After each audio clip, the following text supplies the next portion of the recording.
Here we are at the 2012 Cape to Cape MTB stage race in beautiful Margaret River. We're actually down at Cape Lewin at the moment for the start of the very first stage. There are 1,100 riders here. It's going to be absolutely massive, and what a place to kick off a stage race. If you take a bit of a look around, it's magic, that's for sure. Where two oceans meet, the Southern Ocean and the Indian Ocean. Pretty special part of the world. But it's going to be some seriously special racing too. We've got some of Australia's best elite riders here. Andy Blair is the man in the #1 plate. Can he do it again? There's going to be a hell of a lot of pressure. And the women's field too, absolutely stacked. Some of the best female races that we've ever seen at a stage race coming together to battle this one out. Andy Blair, wearing the #1 plate this year. How are you feeling? Oh, I feel good. I've been looking forward to this since last year, so yeah, really keen to get going. What is it that draws you to the Cape to Cape each year? Why do you like this race? Oh, you pretty much only have to look behind me, I think, to see sort of the reason I came here for the first time last year. And you know, out on top of that, some really good trails that we pre-rode yesterday in Margaret River. The guys here have been real busy during the last 12 months to build even more good trails. So especially stage 3, I think I'll be looking forward to. But yeah, just real keen to get started. Any particular strategy for today? You're going to go off the front? What's the idea? Well, after last year, this was a stage that I got all my time, so I think people might be watching me a little bit. Plus, I think there's a bigger depth of field this year with a few guys like Lachlan Norris here. So, and also the return of Dan McConnell, who won it 2 years ago. So yeah, I'm not sure it'll be so easy to get away this year, but we'll see how things pan out. Jenny Fay, Team Rockstar Racing. How are you feeling? Pretty good. Been training quite a bit for the last races of the season, so this is perfect timing for me. So I'm training through the race actually. I'm not sure how fresh I feel, but I'm hoping to give it a good shot today. Excellent. So you have been having a cracker of a season this year. Can you tell us a little bit about why you think it's been such a great season for you? Probably planning and plenty of preparation towards each race. I've got my training ride. It's all just come together on race day for me. Probably concentrating a lot more on how I'm doing and how I'm feeling in between races, and that definitely pays off. And today's stage, it's got the notorious beach leg. How are you planning on handling that? I'm not sure. It's been a while, I think, since I've handled any sand. Probably Alice Springs 2 years ago. I don't know. I'm just hoping to get enough of the margin on the hills at the early part of the race so that I can negotiate the sand as best as I can.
Tell us about it today. How did it go? It was a really tough stage. Lachlan Norris has obviously got a lot of form, having just won the Tour of Tasmania, and on the first climb he really lit it up, and from then on it was always going to be a tough day. Now, how do you feel about that gap? Is that something you can make up tomorrow? Are you confident? Yeah, I think it's definitely a lot smaller than the gap I had last year at this point of the race, so I think a minute and a half is doable. I'm glad it's not anymore, that's for sure. But and this year with time bonuses on the Red Bull Showdown, there's even more opportunity to take time. So there's a minute up for grabs there. So yeah, I could maybe potentially take half of that gap in one short stage. Okay, Lockie, good day for you today, huh? Yeah, Chris, it was a good day. I got away pretty early and bit of a solo day actually. So yeah, it was good to finally finish it off. That last 5Ks was pretty hard, so yeah, good to finish it off with a win. So when did you make your break? When did you get away? The first hill. I sort of just thought I'd spice things up a bit and ended up on my own. And then, yeah, I guess it was a bit of a time trial to the finish for 40Ks. The last few years I've been on the road a bit and doing a lot of tours and stuff like that, and I think it really helps. You start to get the feel for backing up each day. It's not something you do normally, having to race day in, day out, so it's something that you have to know how it feels, and hopefully it'll help me for the next 4 days. Tell us about how you're actually planning to recover in between days. Have you got a bit of a program after each day? Yeah, I think I'll just try and keep the feet up and have a stretch and eat something decent and stay off the beers as much as possible. Not too many Margaret River Reds then? Yeah, look, it's tempting, but I'll have to hold off till Sunday, I think. Yeah, I mean, the first 4K was the opportunity for me to try and stay with the top guys and get away. So I used that to my advantage to get a margin. And I was pretty happy sitting on my 29er Julie over the corrugations, not feeling it as much as everybody on a hardtail. I had a few stop-starts on the beach, had a bit of water, but I had a fantastic tailwind the whole way along, and that really pushed me. I don't think my legs were doing more than the tailwind. So speaking of beach, you're heading there now. Go wash your face, go cool down, enjoy it. Yeah, thanks. It's time to look good again. Cheers.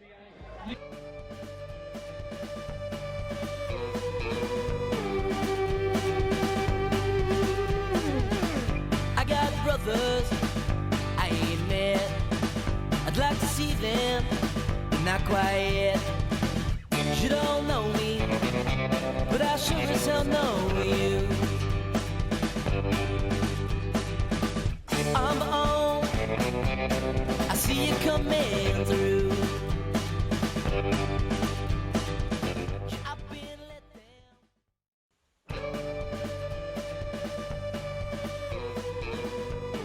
down. Welcome to the lovely Xanadu Winery. The finish point for day 2 of the Cape to Cape MTB. We started off at absolutely gorgeous Hamlin Bay this morning, rode through some seriously beautiful Karri Forest, over some hardcore fire roads, plenty of water crossings. We've seen people get taken out by kangaroos, and now we've finished in a goddamn winery. It doesn't get much better. Oh, hang on a second, it does, because tomorrow we finish in a brewery.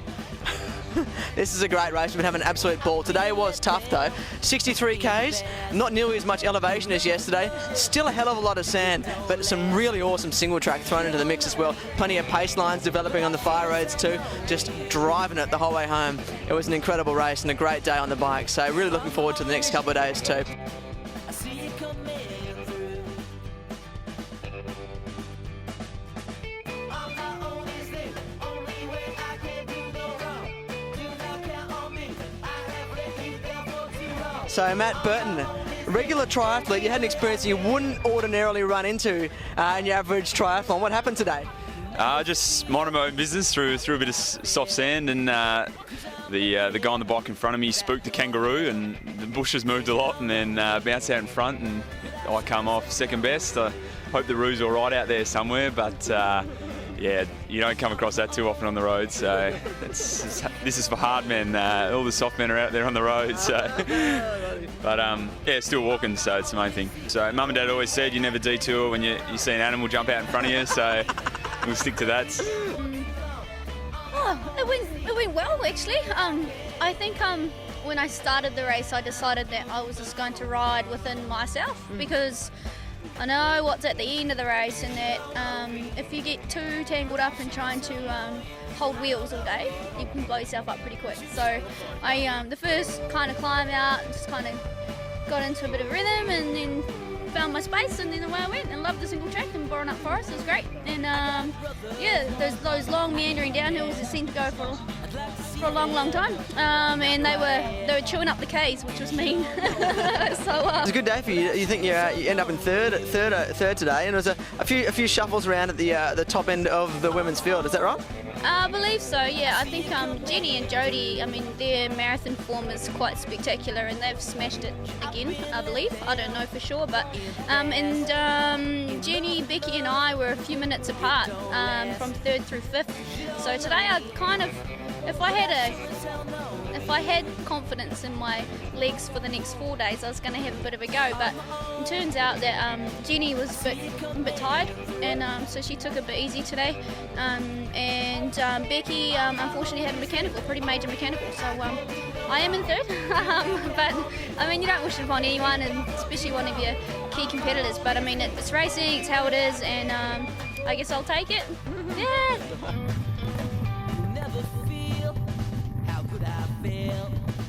Cause I made it without your help.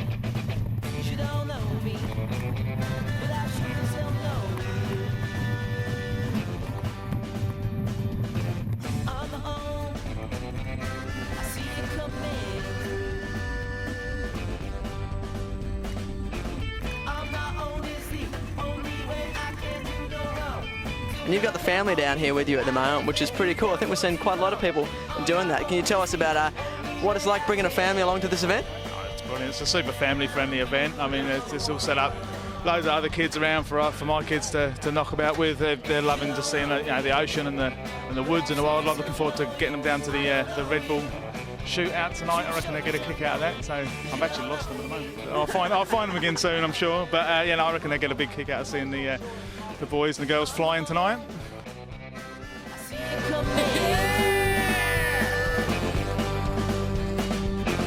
On my own is the only way I can do no wrong.